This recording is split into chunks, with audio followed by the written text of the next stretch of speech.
All right, Brian, welcome to the podcast. It's kind of weird to have you on this side of the screen since you are often behind the scenes, which people might not realize.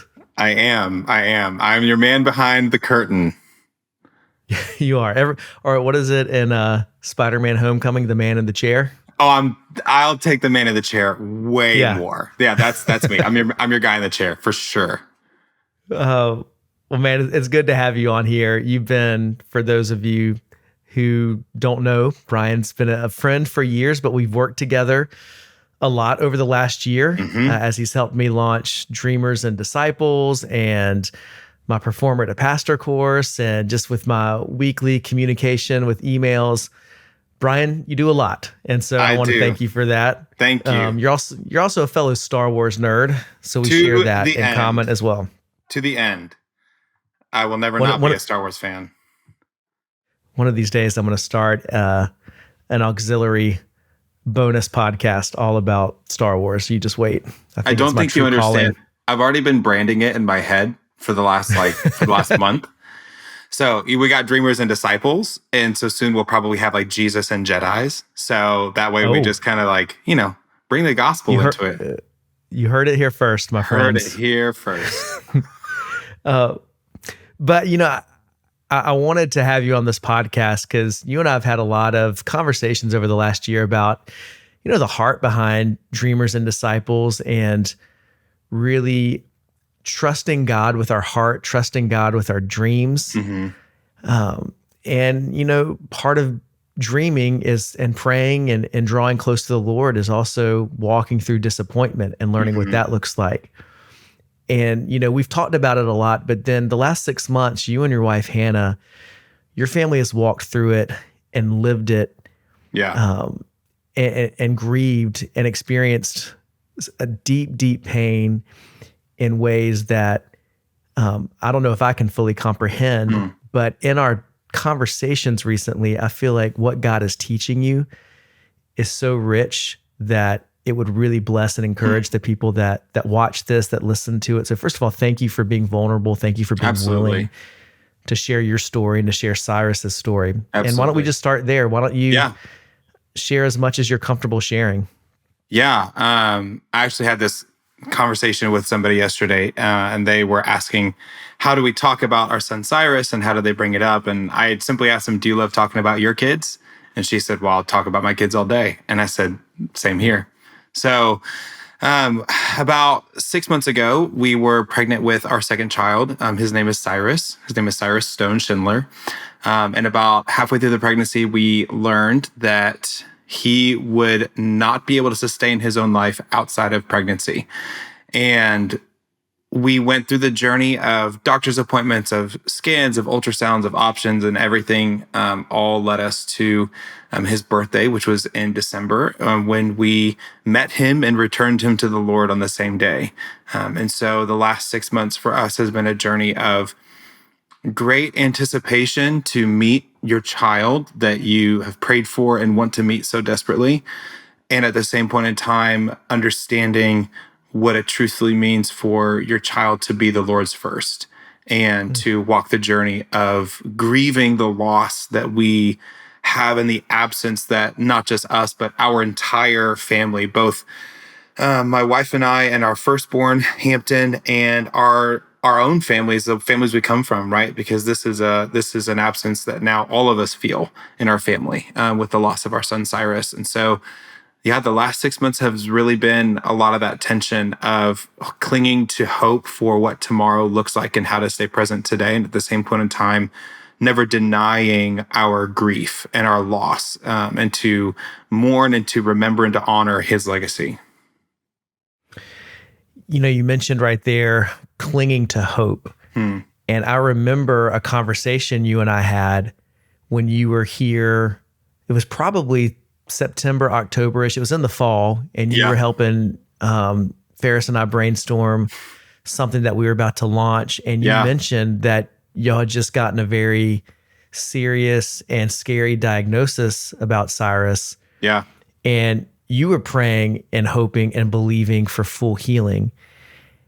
How do you process having believed for that and prayed for that, and then not getting the answer that you prayed for? How do you still have the hope to pray, the hope to still trust God? Walk us through the messiness of that process. Yeah. Well, here's the real messiness of that entire situation. So whenever I remember the conversation that you're talking about very vividly, and I just remember saying, here is the initial report that we were given. Here is what our greatest fear is in this. We hadn't realized the breadth of his diagnosis or kind of how this was all going to play out. We just knew that something wasn't there, and we knew what that could be, but we were also hoping that the ultrasound tech that noticed it was wrong. And so the journey that weekend, excuse me, I remember very vividly. There were 3 days in between the time that we received an ultrasound, and then we were going to have another one the next week. And I remember telling my wife that weekend in the car, the Lord can do anything in 3 days. And Jesus was raised in 3 days, right? There's so much hope in the resurrection of Christ that we were clinging to. And then that third day came around, and the ultrasound tech who we saw that time thought that she saw something that we were originally told wasn't there. I won't get into the full medical part of it too in depth, but basically the start of his diagnosis found with the absence of his kidneys. And when those don't form, it kind of starts a chain reaction of things that have a harder time forming or don't form overall. It's an extremely rare genetic condition. Nothing can be preventative towards it. Nothing can cause it. It just kind of happened. And where some people say it happened, we say we were chosen. He was chosen for that. The Lord chose him. The Lord chose our family to honor him and to have him as a part of our family. And so we thought in this moment where this tech said, I think I see one. I see a kidney. We thought we can do anything with that. We now have hope for a life. Mm-hmm. It might be a really hard life in the beginning, but there's a lot of hope in that. And I remember in the car driving home, just weeping with so much joy and gratitude of the Lord is finishing the work that he started in our son. And we shared the news with people, and we were excited. I mean, I remember texting you. I remember texting a couple other people and saying, like, the Lord has done something incredible, and has given our son a kidney. And then the next day came, and we got the full report because we went to a specialist. And we call it like miracle whiplash when you think you've experienced something really, really incredible, and then you realize that something isn't the way that you thought it was going to be. And so that's the messiness of it. The messiness is we had expectations. We thought those expectations were being met, and then those expectations had to shift on a dime. And we learned that his life wouldn't be lived here on earth outside of a miracle from Christ. That was our verbiage. Outside of something that God wants to do that we cannot force, that we cannot convince him to do. This is all according to his will. Outside of that, we will be returning our son to the Lord shortly after or before we ever get to meet him. And so I remember thinking in those moments of, okay, there is still hope, because ultimately the life that we live here is so finite, and the life that we live here on earth is so temporary to the life that we are promised to live in Christ. And that really became our anchor of not eternity with our family, but eternity with Christ. Because Christ would be the one who would bring us all the healing that we so desperately need, even though my own healing might look different than what my son needed healed from. Wow. Yeah, thank you for sharing that. I remember getting that text from you saying, everything looks hopeful. good. Yeah, it looks hopeful. Like it'll still be a hard road, but it's, it's one of the best case scenarios that we were praying for. And then that miracle whiplash being just devastating. Yeah. You mentioned, you had this diagnosis, and outside of a miracle from Christ, it wouldn't change. In those remaining months before Cyrus was born, what did your prayers look like? They were most honest prayers that I have ever prayed to the Lord. At the time, we didn't know that he was our second born son. We didn't know what his name was. And I remember the call that we got from a doctor, because, with you go through genetic testing to know what's the full scope of this look like. Will this be repeated in any future children? How does this work? What, because we're just looking for any kind of answers that we can cling to that give our child some form of identity, right? So especially we were wondering, is he a boy? Is he a girl? What does this look like? And I remember getting the call, and my wife was holding our firstborn for a nap, and we put the headphones in to listen to the doctor, and said that it was a boy. And we were shocked because we felt in the secret places of our heart that the Lord told us that this was going to be our daughter. But getting that call, I remember very vividly my wife saying, "Do you want to hold Hampton for a nap?" And I remember holding him and just weeping and telling the Lord, "You know what it's like to give up a son. I don't want to know what that feels like. I don't want to know what you felt when you had to lay your son down at an altar for the glory of your will." And I remember in that moment, I handed that to the Lord, and I was met with a feeling, and it wasn't even an audible voice, but it was just a feeling of, I've had to do it too, and so I can walk you through this. And I can be the guy, I can be the God that you need to deliver, or to return that fear or this feeling or this remorse or this lamenting, and give you what I know that I gave, what my will brings, which is peace. And so that was one of the first prayers that I really vividly remember praying and knowing and feeling like I got a response in that moment. And then our prayers really shifted to, I think the journey of my prayers moved from what I want to happen selfishly. I think it's really easy as believers that when we expect something to happen, there is an ounce of selfishness to it, where we want what we think is best in a scenario. And I remember finding a lot of peace in not pursuing what I thought was best, or not asking God what I thought was best, but submitting to what his best looked like for my son. Not for me, not for my family, but for my son. And I remember praying to the Lord one day and just saying, "You know what, God, if you want to bring your child home," because again, I'm gifted to be a steward of his life, but ultimately we all belong to God. So if you want to bring your child home before I feel like is fair, then I'm going to find joy in the fact that my child will never experience the darkness of this earth, will never experience the heartbreak of sin, will never experience the distance from you, will never know anything but fullness of life in heaven with Christ. Then I can be okay with that. Wow. That's such a beautiful perspective, but one that I have to imagine could not have come easily at all. It was not an easy fight. There was a lot of times where I never really asked why. It was more so a question of, how are we now going to explain this to our son now, right? How are we going to explain this to any future children that we might be blessed with?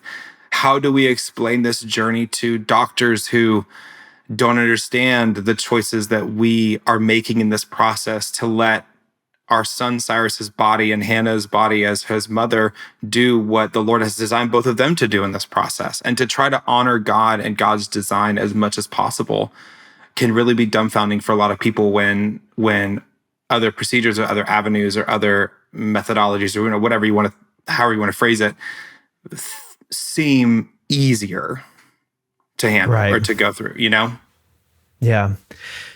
I want to just revisit one thing you said that I can't get off my mind is, when you were praying about, God, I want what is your best for Cyrus rather than my best. And I think that's the heart of surrender. That's the heart of trust. Yeah. But as a human, I look at that and it can be so hard for me because I'm like, well, how could that not be God's best to want to heal, your son or someone listening who they're going through a diagnosis or someone they love is. But was there anything that helped you move past those kind of thoughts and that wrestle back and forth to truly be like, okay, yes, I can get to that place of trusting your best, God? I think that for me, I'm a very I'm a logical thinker, which is sometimes my greatest strength, but also my greatest weakness when it comes to my faith. And I try to find patterns, or I try to mind map something and use logical decision making. Like, okay, if this is this, then that means that this is also this, and I connect the dots that way. And the idea of what God's best looked like for my son all pointed back to His will, and the Lord willed this before we ever walked through it, before we ever thought about having another child. The Lord willed His life to look different than what we might have expected. I have to come to that place. I have to be okay with understanding that nothing that happens on this earth, in my life, and in anybody's life, is outside of the will of God. So I have to come to that place first. Then when I can remind myself that both the good things that happen to me and also the seasons and the struggles that God might place on my life, whether they be self-inflicted or just by His hand, those are also good for me. And those are then I can say, okay, then God's will is where I want to stay regardless. Because God's will is where I can find comfort. Because if I remind myself that God is in control, then I can also remind myself that God is not absent. And when I start to go down the road where I feel like something is not happening the way that I want it to, I can sometimes in that thought process feel like authority is mine in that situation, when all authority is to God. And so in this journey of what is God's best, I have to trust in God's authority, and I have to give Him the authority back to Him. Somebody very close to us who has walked through us and walked through with our family in prayer told us what the essence of lamenting is. And I never really understood what weeping felt like. I never understood what lamenting felt like, but the act of lamenting is the act of giving up. It's saying, this is no longer mine to carry. And in those moments where, yes, would I have given everything possible for this to not have been the outcome, where we don't have him in our family, or where every family photo that we now take, there will be an absence and there will be something missing or somebody missing.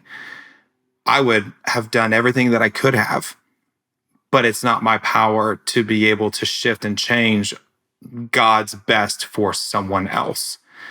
And so it is hard as a father to think that what you want for your kids isn't as important as what God wants for your kids.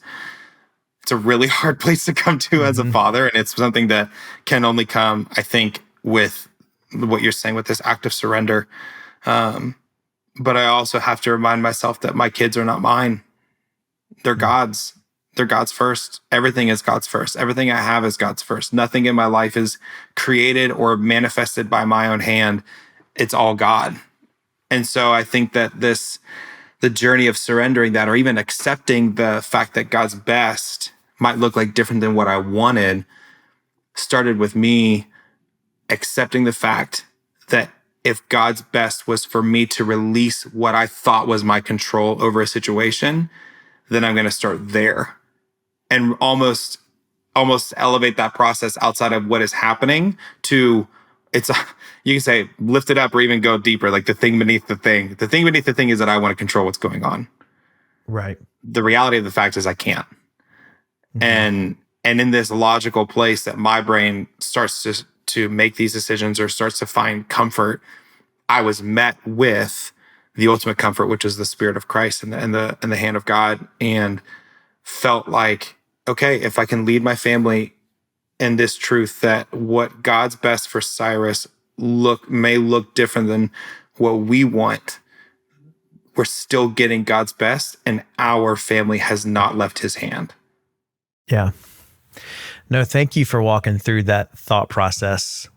It could have been completely jumbled. I don't like it. Sometimes these things get in my head, and I make these connections, and I hope they make sense. I pray they make sense.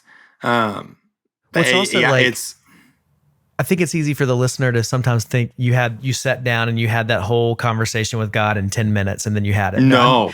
This was like weeks and weeks of you wrestling and struggling. And some days it's easy to grab onto that, right? And some days that is the thing that's holding on to me. And then some days I still question, like, why did I have to give up my child? Why did my wife have to go through postpartum without a baby? Why is our family incomplete? And those questions still remain, but I also have to be reminded that a journey of grief is not something that anybody should ever feel like they have to get over. A journey of grief is a lifelong journey.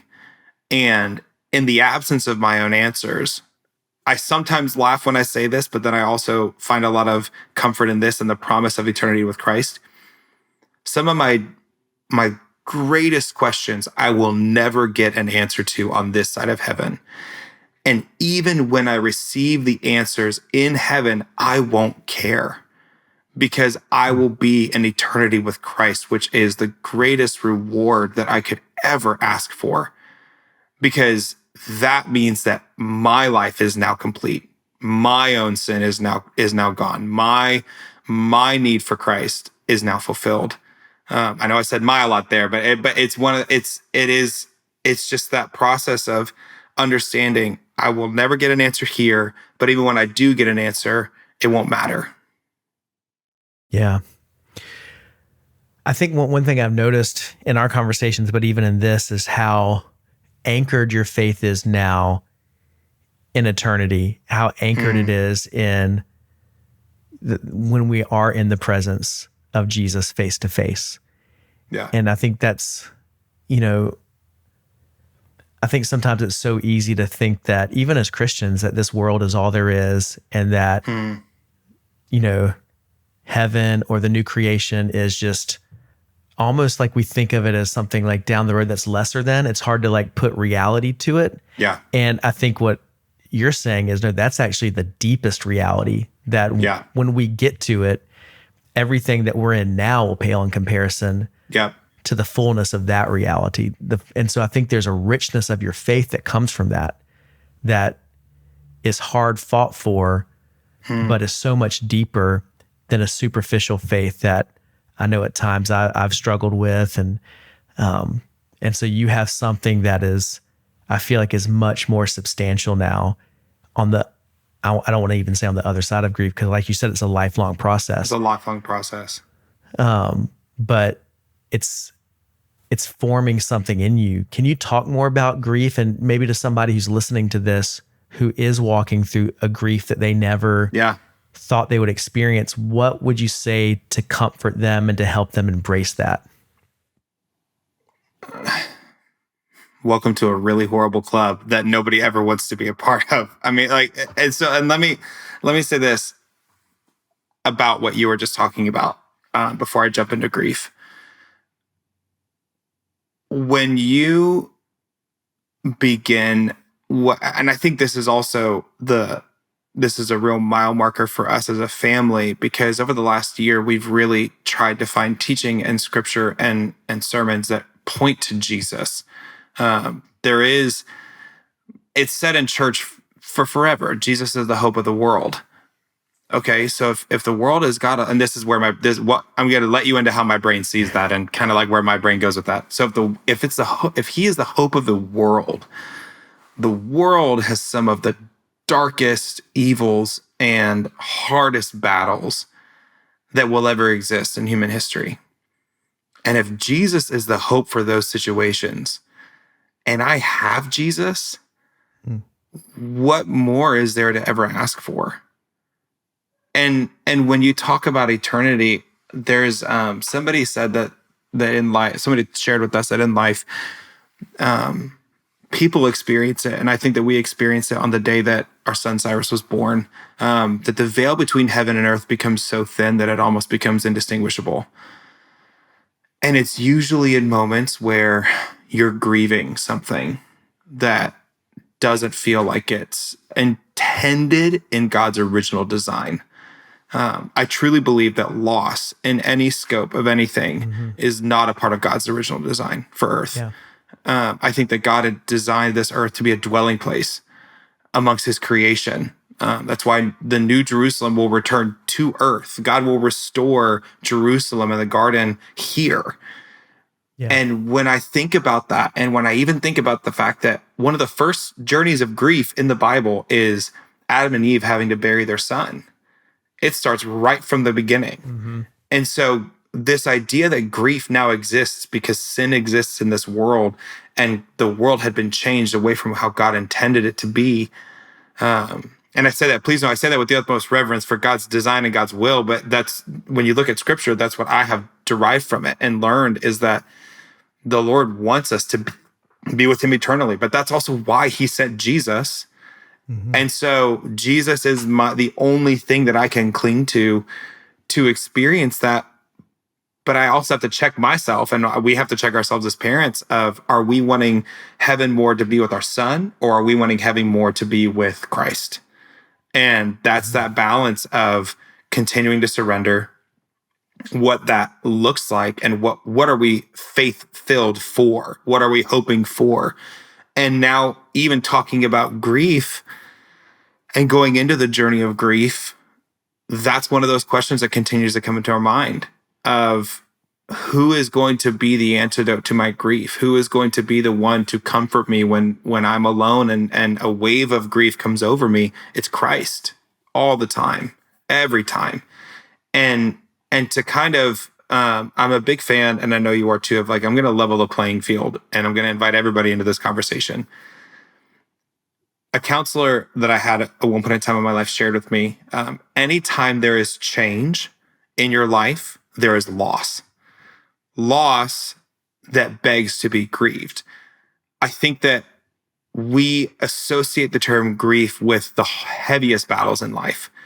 However, grief is just what is left when something you had or thought you would have is no longer what you have, or it turned out different.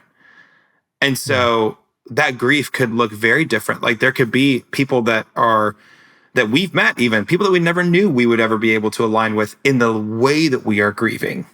We all carry grief. It's just the weight of that grief feels heavier for some, or looks heavier, or is felt heavier than others. Because again, I'm not going to grieve like, cool, anytime there's change, there's loss. I have to change my tire. I lost a tire. That actually happened while we were receiving our son's diagnosis, which was just another one of those. It was wild. But I'm not going to grieve the loss of my tire. I'm going to grieve the fact that, like, I don't want to pay the money. I don't want to pay a couple $100. That's not the headspace. Going to change a tire on the side of the road when I've never changed a tire before. So it's okay for me to accept the fact that there's some loss that isn't heavy. But then there are losses, whether it be the loss of a child, the loss of a family member, the loss of a friendship or a relationship or a job or an opportunity. Though the heavier the grief is, what I say, like, the longer the journey. And so when you've got a really heavy grief in your life, or when you have a loss in your life that feels almost insurmountable, I would invite you to understand, okay, buckle up. Like, you're in this for the long haul. But it's also one of those things of, thank God Christ is also in this for the long haul as well. Yeah. I think that was a really helpful breakdown, because, someone could be listening to this and they haven't experienced, something as heavy as the loss of a child. And so they might wonder how this applies to them, but they have experienced a job loss, and everything they built their identity on for 20 or 30 years has changed. And there's a grief associated to that. And there's a journey that they have to embark on. And if you don't embrace the grief, you don't get what the Lord wants to teach you from that journey. And you don't make space for the new thing. But with your particular circumstance, and many people listening or watching, there is a lifelong grief that you're going to bear. How do you? Yes, Christ is with you, and that is the anchor, the foundation of our hope. But how have you found ways when grief just comes upon you in a wave? Because you and I will have moments where we're talking, we're in a meeting, and everything feels, like we're just talking about, we might be talking about Star Wars. We might be talking about business, but then something just unexpectedly will bring a wave of grief and it'll hit you. Yeah. How do you navigate those times in life right now? I'll share this first. Thank you for giving those times space. I think one of the hardest things that people find on their grief journey, or their journey with grief, or whatever, however you want to name it, space is one of the hardest things to be given and to give yourself. In that, I've come to a place where I'm telling myself all the time, it's okay to take your time. It's okay to not be fast in certain things. It's okay to have certain things take longer, but it's also okay to give yourself the time to grieve and the space to grieve. I truthfully believe, and this is just more of my emotional journey as a person, which I won't get into all the details because that's a different conversation for another time. But I believe that when a feeling comes upon you, whether it be grief or whether it be frustration or joy, especially and almost exclusively if it is a feeling that God has felt himself, then that is a part of our innate good design. So the feelings that I have in my life, if they align with what God has felt as well, then they are part of God's good design. And if I have Christ, they are made righteous. That is not to say that all of my anger is righteous anger, or all of my worry, or, because then there are other feelings that we take on that I don't believe are of God. But so especially grief, Jesus grieved. Mm-hmm. He grieved his own plan. He grieved the plan that God and Christ decided upon, which is for him to be the sacrificial lamb. He asked, Father, take this cup from me. I don't want this. But in that space, and I can imagine if he didn't give himself the space to feel that, which I know is a really dangerous playing field, because he is ultimately righteous and blameless, and that's part of Christ's design. But he also wept when his friend Lazarus died. He gave himself the space to grieve. So the space to grieve is modeled for us in Scripture. And so when a wave of grief comes upon me, I tell myself, okay, like, I'm going to let myself write it out. If that means that I excuse, and in our home, it's more of like, if I need a minute, or if Hannah needs a minute, then we give each other the space. And it's almost like it's almost like this unspoken language. And there have been times that I have put my face in a pillow and just let myself cry and let myself wail before the Lord and mourn. And then there are other times where it's more of a silent, just somberness. But it's never denying my spouse and never denying myself the space to grieve, and doing my very best at that, because there are some times that that's not the case. And so we kind of have this language in our family of, I'm just riding a wave right now. And I just need a minute. And so I might not, if we're in the car, I don't want to. This is also one of those tensions of having kids when you're on your grief journey, of I don't want to scare my child who's in the back seat. And so it's just, I might not be able to fully express what my heart wants to express, but I'm at least letting myself feel it. Because I believe if you deny yourself those feelings when they're whispering to you, eventually they're going to come back and they're going to be screaming at you.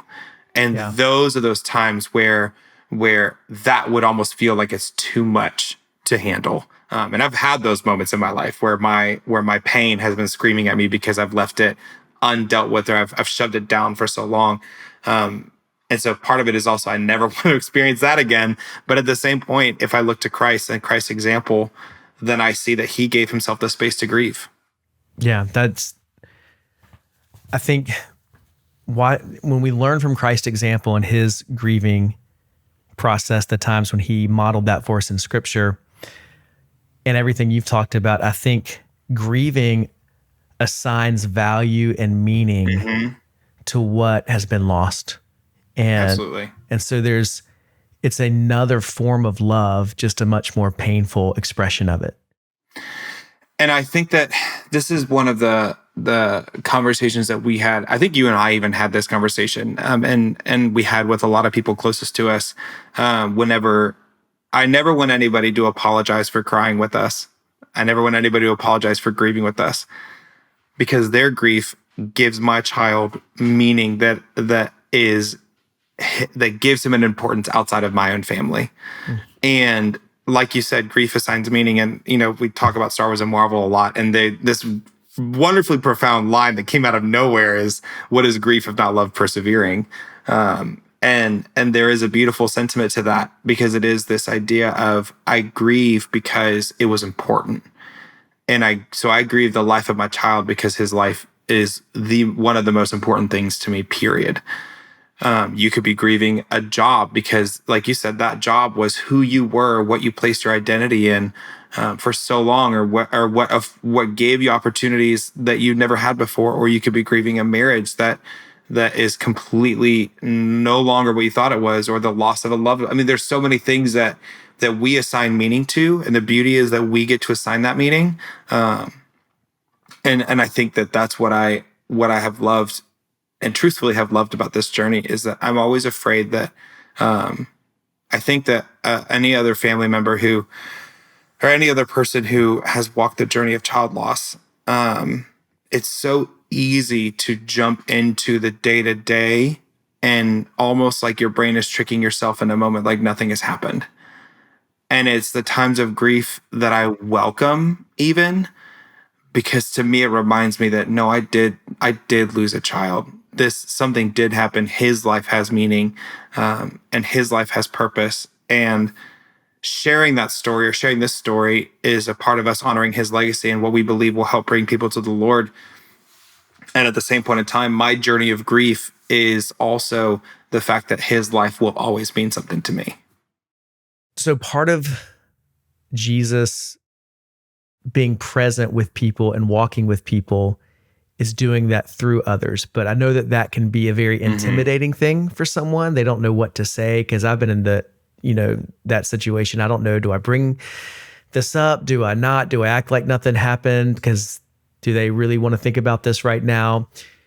But I think sometimes, at least from my experience, when we don't say anything, that can almost be worse. Yeah. So can you counsel and give someone who's listening to this, and they might be called to support someone right now in their time of grief, how should they approach that? Step number one is approach it always. And I will say that on this side of it, and in the wake of times that I didn't approach it for my own friends in life that were in a grieving season, silence is always loudest whenever you're walking with somebody who's grieving. Regardless of how heavy it is, silence is always loudest, because there are times where we look back and a lot of this is a human side of our own pain that we are on our grieving journey, or a lot of this is maybe a little bit justified or a little bit jaded, but there are still the list of people that we didn't hear from that we thought we would hear from will always be able to be recalled easier than the people that we did hear from. And that I accept my humanness in that. I accept my sin in that. And I was even recently going through, just scrolling through my messages last night or a couple nights ago, and remember that I got messages that I never responded to. And I bring that up because number one is approach it. And number two is don't have expectations. There are times, some of the greatest messages that we received from people whenever we shared that he had passed and that he had gone to heaven after he was born, were, hey, I don't know what to say, but I'm not going to say nothing. And that was a really empowering feeling, because it gave me the freedom to be like, to just say to myself, okay, like I'm grateful that somebody responded or somebody reached out. I don't have to respond. And so I think it's approach it. Don't have expectations, but make sure that you're still empowering people wherever they are. I think for us, the most impactful ways that people helped were, what do you need right now? And somebody who is is really fresh in their grief or in a really heavy part of their grief will tell you exactly what they need. Whether that is they need a meal, they need a cup of coffee, they need somebody to come and clean their house, they need to pick, like I remember one time, one of the most meaningful things for us was a friend of ours said, "Hey, I'm at Target. Do you need anything for the house? What can I get for you?" And I remember texting back, like, we just need toilet paper and paper towels. And this was a couple of days after Cyrus was born. I don't even know why it's getting me emotional thinking about it right now, but I just remember they did that. They dropped it off on our porch, didn't even ring the doorbell or anything. And there was a gift for our son, for Hampton, our oldest. And I remember how seen I felt in that moment, because at the same point in time, somebody who's grieving, it might be really weird to ask for things that you feel like should be a part of our house all the time. Toilet paper and paper towels, right? Or it should be like, hey, I mean, put whatever you want on it. If you need laundry detergent, if you need toothpaste, like there's almost a level of embarrassment. But at the same point in time, when somebody comes, and maybe that's even my own feeling, I'm not trying to project that onto anybody in their journey whatsoever, but I remember the people that always said, I'm at Costco. What can I get your family? I'm at this, or hey, I'm running through a coffee shop. Can I pick you up a latte? And I think that the more granular that you can make an offer, the more specific you can make an offer, the easier the decision making is for the person who is grieving. The last thing that we wanted to do in those first couple of weeks, first month, was make decisions. We didn't want to make decisions. Picking which DoorDash we were going to do for dinner, because we were, and we were given so much support from our friends and family and gift cards and meals and all of that. But I remember even one of the most heavy things to do was, I don't want to pick what I want to eat right now. Like, I just want somebody to give me something. But at the same point in time, it's met with like, thank God that people are around us to support us in this way. And so I think that always approach it, always never have an expectation, put the power back in the hands of the person who is grieving, and then follow their lead. Yeah. That's a really important thing that I want people to understand. Like I said I've said this, I think I've said this today, and I will say it for forever. I love talking about my kids, all of them. I love talking about my firstborn. I love talking about my secondborn, because Cyrus is always going to be my secondborn child. Hampton is always going to be my firstborn child. And I will beam with pride at the fact that they are my kids. And that might be all I ever want to say. Or I might dive straight into it. I was at the gym today and a guy was asking me about, saying that, like, we're about to enter a new season as a family. And he's like, "Oh, cool. Do you have kids?" I was like, "Yeah, we do. We had a child pass away in December." And he asked questions and it was beautiful. And he at first said, "I'm so sorry." And then it ended up him sharing something about his family that had walked a similar journey. Not him, but like his sister, I think his sister and brother-in-law. And so I think that was one of those moments where if somebody wants to talk about it, they'll talk about it. And if they say, "Thank you for saying something, this is just not the right environment to have that conversation," then follow their lead. It is one of those things of, I think that I'll maybe step on some toes with this, and I'm fine doing that. More often than not, what I feel like, and I've been guilty of this in the past too, I feel like I have to do something because I feel guilty, rather than saying, "Hey, do you need anything, or can we talk?" And if I don't hear a response, then letting it go and saying, "That is my answer," right? And being okay with, if you want to have the conversation and somebody's not ready, don't pressure that. Yeah. honor their journey, honor what they're wanting to do, and follow their lead. Because again, in the end, yes, you're wanting to be helpful, but their grief is not about you.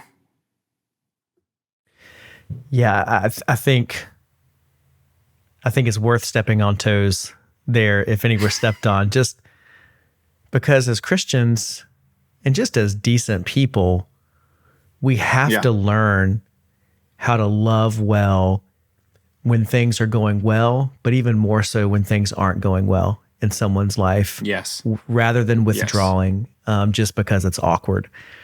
And so I think you gave some really practical handles in terms of say something, do something.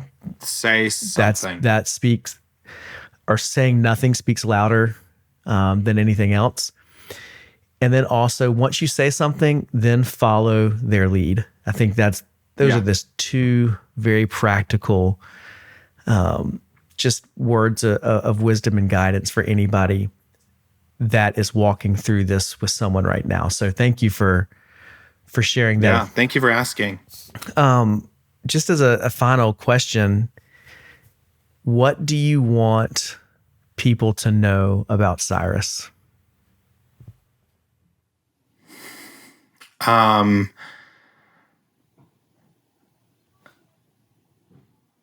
want people to know that his life has meaning. I think that as a world, there's a lot of conversations around the meaning of life inside the womb. I don't know if that question will ever be answered by the world on this side of heaven. However, I can tell you point blank that the days that we spend as a family with him are days that I'll never forget, because those are the only days that I had with him. And so I think that for people to remember that his life means something, not past tense, means something. And we talk about him in a present tense in our house, because while he's not here, he is still alive in heaven. He has more life than I do, because he has life abundant, and I have life that is temporary here. And so I think that for us, for our family, and I can speak on behalf of my family when I share this, that we want people to know that his life means something, but also to know that what he's been given now is what we should all be longing for, which is life with Christ. And that it took, I'm not going to say, I don't want to say it like this, but I think I might have to, which is intimidating for my own heart. But I think that at the end of it all, his life showed me and taught me that there is so much more with Jesus than I'll ever have with anybody else in my family or anybody else here on earth. And that's a really heavy spot to come to. But also we look forward to the day that we get to heaven and we see people and meet people that say, hey, it was because of your son that I chose a different outcome for pregnancy, or because I got back in church, or one of the hardest messages and greatest gifts that we were ever given was a couple of days after he was born, where a friend of ours said that it was because of Cyrus, not because of us, but because of Cyrus, that and his life that got her back into reading the Bible every day, and started to just pour out so much meaning and legacy that we had. I mean, we thought maybe in a couple of years we'd hear stories like this.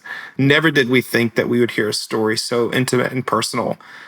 But to know that she has children and has a husband, that their family now is different. Their house is different because of her choice to return back to the Lord in a way that she hadn't in a long time. And what that is going to start as a ripple effect for God to get the glory in the future lives of her children, and what that could mean for her grandchildren. And the song, The Blessing, is so tangible to us because it is just this, we want this ripple effect for his life to never bring credit back to us or what we are walking through, but to only give glory and honor to Christ, and for people to chase after Christ with all they have. Because if we didn't have Christ, our journey would, I shudder to think about what it would look like. I shudder to think about decisions that we might have made, or the way that we would view any of it, children, family, any of it. But we have Christ. And so with that, we have this meaning in his life that, in Cyrus's life, that is just so tangible and that is with us every single day. Man, thank you for letting us honor Cyrus's life on the podcast. Thank you for your vulnerability, your openness about your grief, and also just the way throughout this whole conversation, you keep pointing us back to the hope that we have in Jesus, even in the middle of our mess, especially never discounting our grief, never discounting our pain, but still reminding us that in the worst of it, Christ is right there with us. So thank you for that. Ferris and I love you and Hannah and Hampton and Cyrus a lot. We love you guys. All right. Thanks, Brian. Thank you, Wade.